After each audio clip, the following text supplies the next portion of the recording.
Ang Godzilla X Kong Supernova ay nagkaroon ng unang teaser nito noong Mayo. At mula noon, marami ng spekulasyon kung anong halimaw ang lalaban para hamunin ang mga Alpha Titan. May nagsabing si Destroyer, ang iba si Gigon, at may ilan ding nagbanggit na isa pang Ghidorah ang babagsak mula sa kalawakan o sasakupin ng mga humanoid na alien ang planeta. Ang ilan sa mga ito ay may mas mataas na posibilidad kaysa sa iba. Pero ang pinaka namumukod-tangi at pinakamalamang ay si Space Godzilla. Batay sa mga pahiwatig sa kwento at sa post ng isa sa mga aktor ng clip mula sa Godzilla vs. Space Godzilla. Pero gayon pa man, puro haka-haka lang ito at wala pang opisyal na kinukumpirma. Hanggang ngayon lang, kung saan mukhang aksidenteng nakumpirma ng mismong studio si Space Godzilla. Gaano nga ba katiyak? Samahan kami sa pagsisiyasat ng balita. Siyempre, kayo na mga subscriber na may naka-on na notifications ang unang nakakita nito. Pero para sa 68 sa inyo na hindi pa nakasubscribe, mag-subscribe na kayo. Kung hindi, hindi ko mapigilan ang gagawin ni Godzilla sa inyo. Maligayang pag-uwi, mga residente. Ang inyong alkalde, si Alistair, ay may malaking balita tungkol sa Monsterverse. Kamakailan, nag-post si Grant Sputor ng larawan kasama ang mga bata, marahil kamag-anak o kaibigan sa Warner Bros. Studio lot. At base sa mga komento ni Grant, mukhang may mga test screening na nagaganap para sa Godzilla X Kong Supernova. Ipinapakita ito sa tinuturing na pangunahing demograpiko na, kung tutuusin, mas mabuti kaysa ipalabas ito sa mga random na tao na hindi naman talaga mahilig sa serye at hingan ng kanilang opinyon. Ipinapahiwatig nito na ang pelikula ay nasa isang estado na pwede nang panoorin at maaaring magsimulang lumabas ang mga balita o leak anumang oras. Bagamat hindi ito sanhi ng mga sumunod na pangyayari, tanda ito na baka mas maaga nating makita ang marketing para sa Supernova kaysa inaasahan. Dahil ang malaking balita ay nagmula sa Writers Guild of America. Ang Writers Guild of America na kilala rin sa tawag na iyon ay ang unyon na kumakatawan sa mga manunulat sa pelikula, telebisyon at streaming. Isa sa pangunahing tungkulin nito ang pagsubaybay sa kalagayan ng mga proyektong nasa development, kaya mahalaga ito. Madalas ina-update ng Writers Guild of America website ang listahan kapag may pagbabago sa pelikula, manunulat o opisyal na update sa produksyon. Kaya kapag nagkaroon ng update ang Godzilla X Kong Supernova sa Writers Guild of America site, malakas itong senyales sa industriya na ang proyekto ay aktibong pinagtatrabahuhan na sa antas ng pagsusulat o kontrata. Kahit wala pang opisyal na anunsyo ang studio. Sa madaling salita, ang Writers Guild of America site ay isa sa kakaunting lugar kung saan ang totoong nangyayari sa likod ng kamera ay tahimik na lumalabas bago pa ito maging mainstream na balita. Ano na ang ginawa ng Writers Guild of America?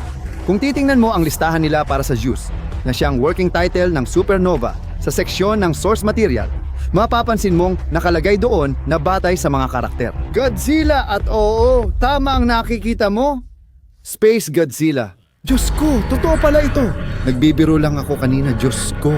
Isda sa kalawakan si Godzilla. Unang balik niya sa pelikula mula 1974, ipinapahiwatig nito na may lisensya sila mula sa TOHO para ipakita pareho si Hari ng mga halimaw at ang masamang clone kimba niya mula sa kalawakan sa Godzilla X Kong Supernova. Space Godzilla ang paborito kong kaiju, kaya kapag nakita ko siya sa susunod na Monsterverse na pelikula na mas maganda ang itsura, siguradong magugulat ako.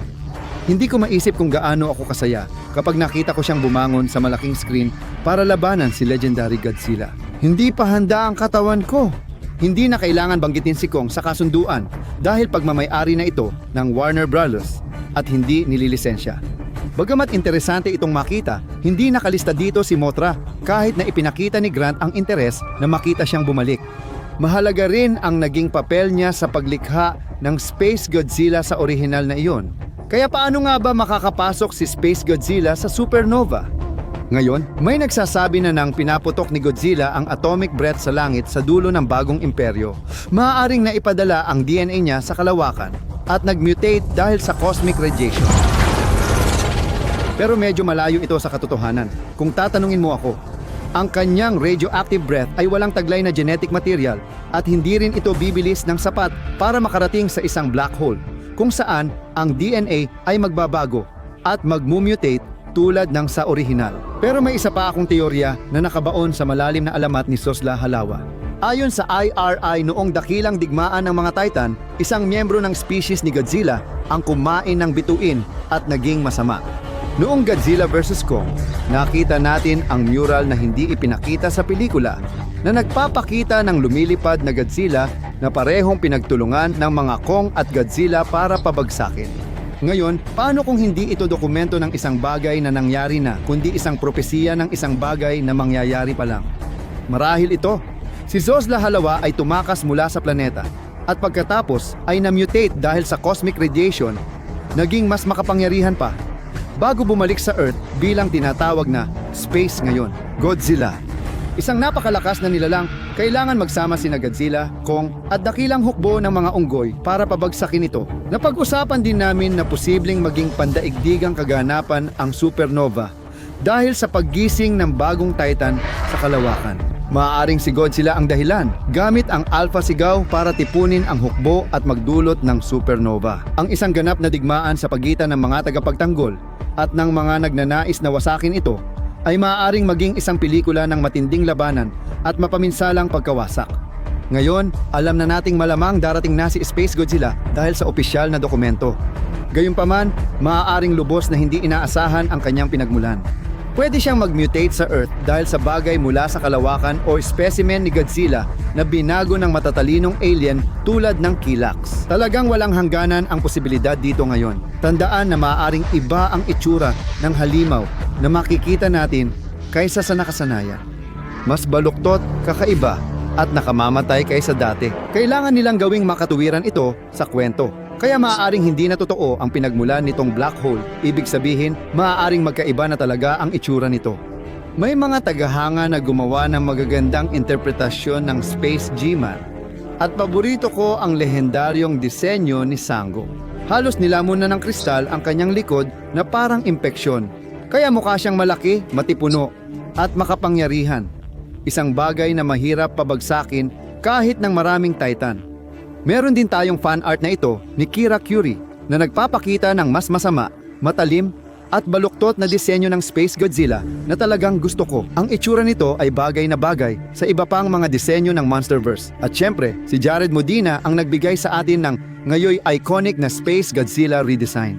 Dahil nakita na ito sa parang 9 bilyong YouTube thumbnails, ipinapakita niya ang mas tradisyonal na bersyon ng klasikong halimaw, mas madaling makilala, pero inangkop pa rin sa ilang disenyo ng Monsterverse. Kahit ano paman, malaking balita ito para sa mga tagahanga ni Godzilla. Dahil sa tingin ko, karamihan sa atin ay inaasahan lang na baka isa na namang orihinal na halimaw na maluwag lang na base sa isang umiiral. Toho Kaiju. Matagal nang tutol ang Toho sa Legendary. Ipinapahiwatig na maraming Godzilla, kaya malaking bagay na pinayagan ng studio na magpakita ng dalawang Godzilla sa screen. Kung tama ang pagkakagawa, makakatulong ito sa paglago ng alamat at pagpapalakas ng epekto ng digmaan ng mga Titan. At nahigit sa isang Godzilla ang talagang naroon, hindi tulad ng ipinapahiwatig ng bagong imperyo. Dahil paparating na si Space Godzilla, siguradong magkakagulo sa Monsterverse at hindi na ako makapaghintay makita ito. Ang Godzilla X Kong Supernova ay ipapalabas sa Marso 26, 2027 at ito ay dinirect ni Grant Sputor at isinulat ni Dave Callahan. Isang taon pa bago lumabas ang unang trailer, pero asahan nating may malalaking balita sa mga susunod na buwan. Ano tingin mo sa pagbabalik ni Space Godzilla? Mas okay ba kung ibang halimaw? Saan mo kaya ilalagay si Mothra?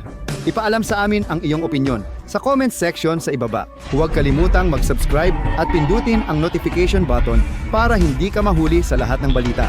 Bigyan kami ng malaking thumbs up na parang kay Kong. Ako si Alistair at magkita-kita tayong muli mga residente sa susunod.